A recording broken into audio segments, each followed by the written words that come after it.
এই সুইচ গেটটা যারা করছেন তারা নজরে রাখছেন এবং সেই অনুসারে যখনই কিছু সমস্যা তৈরি হচ্ছে সেগুলোকে ঠিকঠাক করছেন। একেবারে সেই মুহূর্তগুলোকে আপনার সঙ্গে শেয়ার করে নিচ্ছি ইউটিউব চ্যানেল এবং ভাষাপোল ফেসবুক পেজেতে। ওই হচ্ছে সেই সুইচ গেট। রূপনারায়ণ নদী বাঁধ থেকে এবার এই বিকল্প রাস্তা ধরে রূপনারায়ণ নদীর সামনে যাব এবং এই যে রিং বাঁধটা দেওয়া হয়েছে সেখানে কি ধরনের পরিস্থিতি, কতটা জলতল এসেছে, জলতল কোথায় সেটাও দেখাবো। পুরো ভিডিওটা বন্ধুরা দেখতে থাকুন আমাদের ইউটিউব চ্যানেল এবং ভাষাপোল ফেসবুক পেজেতে। বন্ধুরা এই যে বিকল্প রাস্তা করা হয়েছে তার উপরে একটা রিং বাঁধ রয়েছে আর দেখতে পাচ্ছেন ঠিক তার গায়েতেই জলটা লেগে আছে। এটা রূপনারায়ণের জল। এই মুহূর্তে রিং বাঁধের মাথার উপর দিয়ে যাচ্ছি বন্ধুরা, রূপনারায়ণ নদ।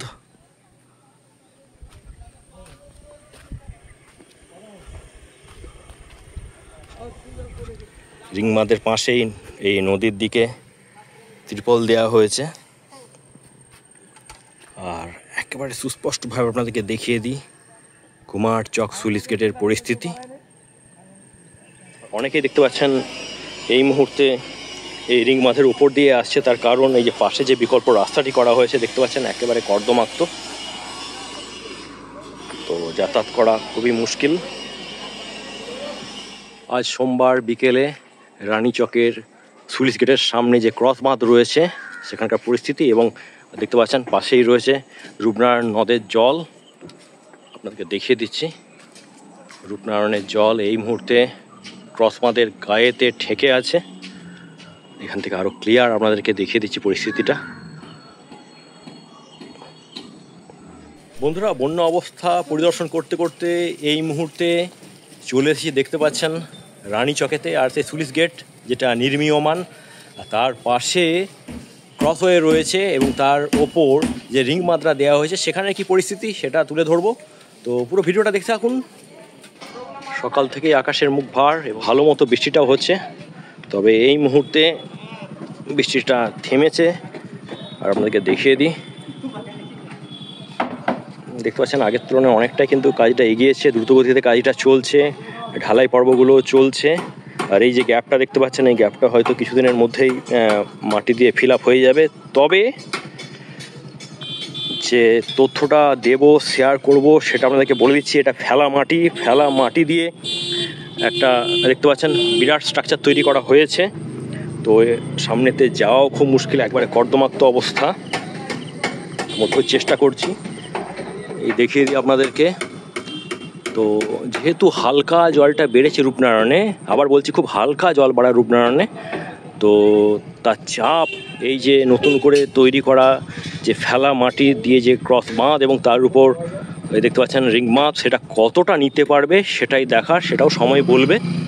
বন্ধুরা আমাদের ইউটিউব চ্যানেল ভাষাপোল পেজ আপনারা জানেন যে গ্রাম বাংলার আঞ্চলিক উন্নয়ন এবং বৈষম্যকে তুলে ধরে।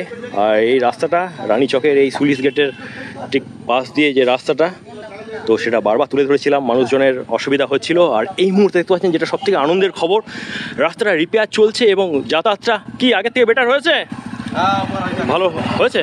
আচ্ছা, তো এইটাই সবথেকে বড় ভালো লাগে, মানুষ যে সুফল পাচ্ছে এটাই বড় ব্যাপার। তো রানীচক কুমারচকে সুইচ গেট দেখানোর সঙ্গে সঙ্গে কলমিজোড়ে কাঁসাইয়ের পরিস্থিতিটাও আপনার সঙ্গে তুলে ধরলাম। দাসপুর 1 ব্লকের খুব গুরুত্বপূর্ণ ব্রিজ কলমিজোড় ব্রিজ, তাই তো? আর এইটা অ্যাকচুয়ালি কাঁসাই না, ওল্ড কাঁসাই বন্ধুরা, এটা মেন কাঁসাই। আচ্ছা ঠিক আছে, আপনার কথাই রাখলাম। আর দেখতে পাচ্ছেন জলপ্রবাহ। আর যেহেতু কাঁসাইয়ের কাছাকাছি এসেছি, খুব গুরুত্বপূর্ণ একটা তথ্য দিচ্ছি বন্ধুরা, যারা পাঁশকুড়ায় রয়েছেন বা পূর্ব মেদিনীপুরে রয়েছেন, কাঁসাই মানে এখন যে মেন কাঁসাই, সেই কাঁসাই তীরবর্তী অঞ্চলেতে কাঁসাই নদী কিন্তু হাই ফ্লাড লেভেলের খুব কাছাকাছি বইছে। তো যেতে পারছি না, ঘাটাল দাসপুরে আটকে পড়ে আছি বন্ধুরা, এইখানে এই অবস্থা। তো পূর্ব মেদিনীপুর যেতে পারছি না, আপনারা ভালো থাকবেন। আর বন্ধুরা 2024 সালে এই যে ওল্ড কাঁসাই এখান থেকে আরও বেশ কয়েক কিলোমিটার টুয়ার্ডস আপনার বলতে পারেন যে সাউথে আপনার ছিল হোসেনপুরের বাঁধ ভেঙে গেছিলো 2024 সালের কথা বলছি। আর এই যে মানে কাঁসাইয়ের যে বাঁধের পাড় একাধিক জায়গায় ঘোগ তৈরি হয়েছিল, তো এগুলো একেবারে আপনাদের সঙ্গে লাইভে শেয়ার করে নিচ্ছি। আর নিজস্ব ফুটেজ বন্ধুরা অনেকটাই ঘুরে ঘুরে করতে হয়, support us to serve you better. বন্ধুরা, একবারে রূপনারায়ণের পাড়ে রয়েছি আর কুমারচক রানীচক সুইচ গেটের পরিস্থিতিটা তুলে ধরলাম।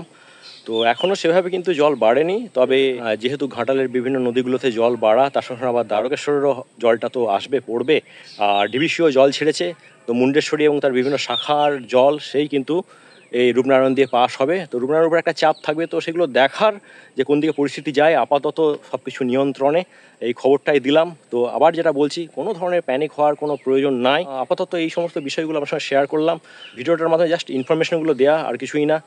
যেটা বলার, সকলে সতর্ক থাকবেন, সুস্থ থাকবেন। আপাতত বিদায় নিচ্ছি, নেক্সট ব্লগে দেখা হবে, ততক্ষণের জন্য টাটা।